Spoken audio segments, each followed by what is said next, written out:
So you've come to find out how to make a change in your child's behavior. That's great, because any lasting change starts with you. This video is going to address how to tidy up, how to get your child to tidy up.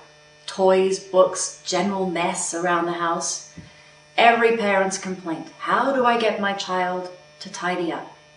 How can I get him to put his toys away? How can I get her to keep her room tidy? These questions have been handed down generation to generation, so it is absolutely normal if your child is causing this reaction in you. You wouldn't be a normal parent, I don't think, if this didn't come up once or twice in your lifetime to say, what can I do about the mess? There's a very effective technique, and I call it the bag, simply because it involves a bag, a big black trash bag. Most kids, and it's sad to say because a lot of kids have nothing, but most kids, in our culture anyway, tend to have way too many things. Too many toys, too many books, too many clothes, too much of everything. They have an abundance. And for young children, it's just difficult for them to keep track of it all and to find a place to put it all and to keep it tidy. It's actually difficult when you've got so much to take care of. What the bag technique does, it actually does two things. First of all, it teaches your child how to keep their toys somewhat picked up and tidy and allows you to have a somewhat comfortable home to live in. The second thing is, over a period of a couple of weeks, 3 weeks maybe, even 4 weeks, depending on how long it takes to really work, you begin to notice that fewer and fewer toys are actually being played with. And then you begin to realize, oh, those are the toys that my child really wants or really likes. And the other toys you can put away for another child or give away to charity or just store until later on when they might turn their attention to wanting other toys. You can bring something else out of storage and let them see if they want to play with that. Saves having to buy new toys, just recycles them. So it's a really, really good technique, but it does take a little while to set up, and it takes a little while to follow through with, but it does work. And when it does, you will feel the difference and feel like a different parent. I can guarantee that. So the first step, as with most of the techniques that I find effective, they have 3 steps. And the first step is the setup. This is very, very important. If you're going to make changes to what happens in your children's environment, it's only fair to let them know ahead of time what those changes are going to be. Then you're not just popping it on them, you're giving them some means to get ready for it themselves. And it gives them a better potential outcome.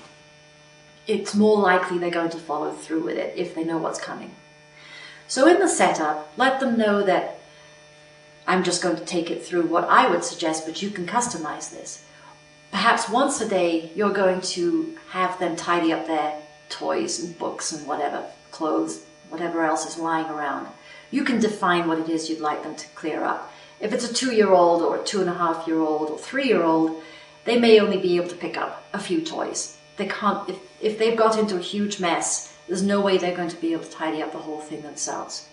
If it's an 8-year-old child, you may want her to keep her clothes off the floor in her room. You define what tidying up is and suggest to them that they come up with some ideas about that too. So in the setup, let them know what is going to be expected to be cleaned up and tidied up and when. I suggest the end of the day, not when they're too tired, but perhaps after dinner, before bed, or before dinner. That's probably, for most children, when they still have some energy left. So you let them know before dinner every day, I expect you to pick up your toys, for example. Answer their questions then about where will I put them, make sure that they have a place to put their toys, make sure that there is sufficient room to put them away in those places. And then when you've answered all their questions, let them know that when those toys are put away, that's fine. They can play with them whenever they want the next day. But when they go to bed and the toys aren't put away, you're just going to go around with a bag and put them in the bag. And the next weekend, Saturday, they're going to get the bag back and they can have all the toys that they want from that bag. All they have to do is put them away. Now, there are 2 exceptions to the bag. especially in a young child. A bed toy or a blanket, something that they need and have had taken to bed with them for all their lives. That doesn't go in the bag. That's an exception. Another thing is maybe in a school-age child, their homework or something that they need for school the next day. That shouldn't go in the bag because that's putting an unfair burden on the child and perhaps the teacher the next day. So bed toys and school items, they can stay out of the bag. Everything else is fair game. If it's left out and the child knew that that was a toy that should have been put in the bag and it wasn't, then you put it in the bag after they've gone to bed. They'll get it back. They won't get it back right away, but they will get it back in a few days. So you can just reiterate that to them when they complain that they don't have the toys the next day. Just say, well, they weren't in the bag, but that's okay. You can have it back on Saturday. Keep your voice just neutral and let them wait. Don't get drawn into conversations about, I need to have this, I must have that. Don't negotiate. Don't take anything out. Don't use those toys for any purpose for the rest of the week. Leave them in the bag. Now, on Saturday, bring the bag out to wherever you think is convenient, the family room or the bedroom, and put the bag on the floor and tell your child, okay, you can have all your toys back now.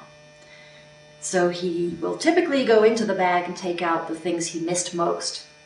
And you might find that he really doesn't bother with anything else. Everything else stays in the bag. Well, guess what? Whatever stays in the bag, stays in the bag. And it stays in the bag till next week. And you add to it those toys that were not put away every night after bedtime. Again, just remind him if he complains about it, that's okay, you'll have it back on Saturday. When Saturday comes around again, the same thing will happen. He will want only those toys that he's really missed. Now you can see what's happening here. As time goes by, you'll get to see that bag actually gets fuller and fuller of the stuff and the junk and the other stuff he just doesn't care about at all. That's the stuff you get rid of. You either give it away or store it away. And it then becomes much more manageable for him to take care of what he's taken out of the bag. First of all, he likes what he's taken out, so he's not going to want to have it put away again because he missed it. And secondly, there's less clutter around and it's easier for him to keep things tidy. So this is a technique that does take a while, but it is one that works. And never forget, step number 3 is the reinforcement step. Praise him, acknowledge that he's doing a great job picking up his toys, tidying up his mess, and that it's doing great things for you and the family and whatever praise you want to give him. Don't go over the top, but really do acknowledge and praise him for what he's doing. So that's the setup. Let him know what's going to happen, the follow through with the bag, and then reinforce it with the praise. I'm Fiona Cattermole, parent coach, behaviorist, and author of Kids in Chaos, Restoring Calm Through Behavioral Change. If this video did what you needed it to do for you, that's great. If you need more detail, I encourage you to buy a copy of Kids in Chaos. It will give you more instruction, it will give you greater detail on the technique, and it will also give you other techniques that you might be interested in using for other behaviors. Also, stay tuned for my upcoming webinars. Don't worry if you miss one, it'll be posted on the site, and you can download it at your convenience. Congratulations for being interested in improving your parenting skills, and good luck!